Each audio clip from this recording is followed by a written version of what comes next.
दोस्तों, cold drink पीने वाले लोग बच्चा पैदा क्यों नहीं कर सकते? आखिर कोल्ड ड्रिंक कैसे हमारे शरीर में मौजूद फेफड़ों को फाड़ देती है और कोल्ड ड्रिंक पीने के बाद डकार क्यों आती है? क्या आपने कभी सोचा है कि जिसे आप ठंडा समझकर पीते हैं वो शरीर में जाने के बाद आखिर करता क्या है?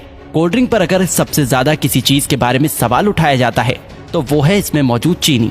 लेकिन आपको जानकर हैरानी होगी कि चीनी का नुकसान तो बस एक ट्रेलर है। इसमें और भी इतनी सारे नुकसान पहुंचाने वाली चीज मौजूद है जिसके बारे में ज्यादातर लोग नहीं जानते। सबसे पहले तो लोगों में ये गलतफहमी है कि कोल्ड ड्रिंक पीने से पेट की गैस बाहर निकलती है। इसलिए चलिए आज हम शुरुआत यहीं से करते हैं। कोल्ड ड्रिंक में सबसे ज्यादा पानी की मात्रा होती है। अब यहाँ पानी मतलब आपके घर में आने वाला पानी नहीं, बल्कि सभी तरह के कोल्ड ड्रिंक को बनाने के लिए कार्बोनेटेड वाटर का इस्तेमाल किया जाता है, जिसे सोडा वाटर के नाम से भी जाना जाता है। एक ऐसा पानी जिसमें कार्बन डाइऑक्साइड गैस पहले से ही मिलाया गया होता है। यही वजह है कि कोल्ड ड्रिंक पीने के बाद बार बार डकार आने लगती है, क्योंकि जो गैस कोल्ड ड्रिंक में पहले से मौजूद होती है शरीर में जाने के बाद हमारा शरीर उसे बाहर निकालने की कोशिश करने लगता है, जिससे लोगों को ऐसा लगता है कि उनके पेट की गैस बाहर निकल रही है। दोस्तों, कोल्ड ड्रिंक को किसी ग्लास में निकालने पर आप खुद भी गैस को ऊपर आता हुआ आसानी से देख सकते हैं। लेकिन फिर भी देखा जाए तो ये तो एक छोटा विलन है जो कि पीते वक्त आपके दांतों के ऊपरी परत को और आपके शरीर को थोड़ा बहुत नुकसान पहुंचा सकता है। लेकिन मेन विलन तो अभी भी बाकी है। कोल्ड ड्रिंक एक ऐसी चीज है जिसमें पचाने लायक कुछ भी नहीं होता, इसलिए ये छोटी आंच से होकर सीधे खून में पहुंच जाता है। एक 500 मिलीलीटर की कोल्ड ड्रिंक में लगभग 40 से 50 ग्राम चीनी मौजूद होती है, जो कि ऐसे देखा जाए तो 10 से 12 चम्मच के बराबर होती है। जब इतनी चीनी एक ही बार में हमारे शरीर में जाती है तो हमारा शरीर इंसुलिन नाम का हार्मोन बहुत ज्यादा मात्रा में रिलीज करने लगता है, जिससे कि डायबिटीज जैसी बीमारी होने का खतरा भी बहुत ज्यादा बढ़ जाता है। चीनी हमारी आंतों में मौजूद अच्छे बैक्टीरिया को भी मारने लगता है, जिससे कि पाचन शक्ति भी धीरे धीरे कमजोर होने लगती है। जब खून में इतनी ज्यादा चीनी एक ही बार में ग्लूकोज के रूप में पहुंचती है तो हमारा शरीर उसे फैट के रूप में तब्दील करने लगता है। जब ये फैट हमारे लिवर में जमा होता है तो फैटी लिवर जैसी बीमारी और शरीर के दूसरे हिस्से में जमा होने पर व्यक्ति मोटापे का शिकार होने लगता है। लेकिन जिस तरह छोटी सी कोल्ड ड्रिंक की बोतल में 10 से 12 चम्मच के बराबर चीनी मौजूद होती है, अगर इतनी चीनी का कोई व्यक्ति एक ही बार में इस्तेमाल करता है तो उसे घबराहट सी महसूस होने लगती है। लेकिन कोल्ड ड्रिंक के इस्तेमाल करने पर ऐसा कुछ भी नहीं होता, क्योंकि कोल्ड ड्रिंक में एक और केमिकल का इस्तेमाल किया जाता है जिसे फॉस्फोरिक एसिड के नाम से जाना जाता है।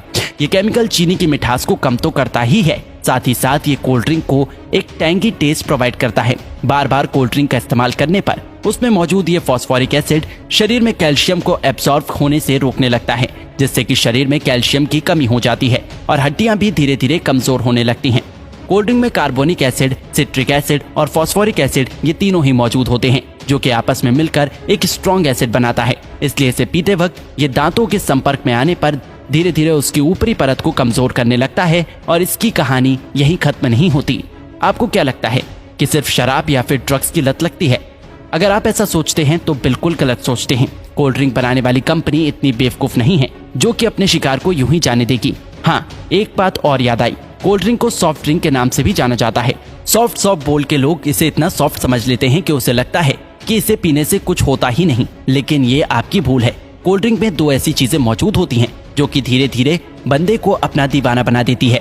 कोल्ड ड्रिंक में शुगर और कैफीन जब दिमाग तक पहुंचता है तो इससे डोपामिन नाम का हार्मोन रिलीज होने लगता है, जिससे थोड़ी देर के लिए बंदे की सुस्ती गायब हो जाती है और बहुत अच्छा महसूस होने लगता है। लेकिन अफसोस की बात यह है कि ये खुशी ज्यादा देर तक नहीं रहती। थोड़ी देर में ही बंदा पहले से भी ज्यादा थका हुआ महसूस करने लगता है। फिर थोड़ी देर की खुशी पाने के लिए बंदे को बार बार कोल्ड ड्रिंक पीने के लिए मोटिवेट करने लगता है और इस तरह धीरे धीरे अच्छा खासा इंसान कोल्ड ड्रिंक की लत का शिकार हो जाता है। दोस्तों, कोल्ड ड्रिंक पे दो चीजें ऐसी भी होती हैं जिसमें कैंसर जैसी बीमारी पैदा करने की ताकत होती है। एक तो कोल्ड ड्रिंक को खराब होने से बचाने के लिए इसमें पोटेशियम बेंजोएट जैसे प्रिजर्वेटिव का इस्तेमाल किया जाता है, जो कि शरीर में जाकर बेंजीन बनाता है और बेंजीन कार्सिनोजेनिक होता है, जो कि कैंसर जैसी बीमारी को पैदा कर सकता है। आपको क्या लगता है इसका खूबसूरत ब्राउन रंग बस यूं ही है? अब इसे कंपनी की मजबूरी समझे या फिर हम लोगों की बेवकूफी? जब तक कि कोई भी चीज देखने में अच्छी ना हो लोग उसे खरीदते ही नहीं। इसलिए सिर्फ कोल्ड ड्रिंक पे ही नहीं बल्कि बहुत सारी चीजों में आर्टिफिशियल कलर का इस्तेमाल किया जाता है। कभी कभी तो लोग घर में भी कुछ खाना बनाते हैं तो उसमें कलर डाल ही देते हैं। शायद ज्यादातर लोगों को ऐसा लगता है कि जो रंगीन चीजें वो खाते हैं वो पेट में जाकर पेंटिंग बनाती है। नहीं तो भला कोई भी इंसान इतनी खतरनाक चीज को अपने खाने में कैसे डाल सकता है? ज्यादातर आर्टिफिशियल कलर कार्सिनोजेनिक होते हैं जो कि शरीर में कैंसर जैसी बीमारियों को जन्म देने की ताकत रखते हैं। अब आपको पीना ही है तो कुदरत के बनाए कोल्ड ड्रिंक पियो, कोई कमी नहीं है। ये टेस्ट में भी अच्छे हैं और आपके शरीर को भी फायदा पहुंचाता है। तो दोस्तों इसी तरह कोल्ड ड्रिंक हमारे शरीर को नुकसान पहुंचाता है।